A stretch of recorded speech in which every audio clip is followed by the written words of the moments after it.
How to accept all follower requests on Threads. Hi everyone, welcome back to a new video. In this video, we're gonna learn how we can accept all follower requests on Threads. So without any delay, let's start with the process on how we can do it. But before that, don't forget to hit that like, share, and subscribe icon.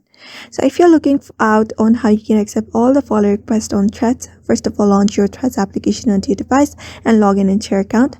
After you are logged into your account, you'll find a bunch of options on the bottom: home, search, plus, activity, and your profile. So you're just gonna head over to your activity center, and when you head over to the activity center, you can find all of your activities that you have performed in your Threads.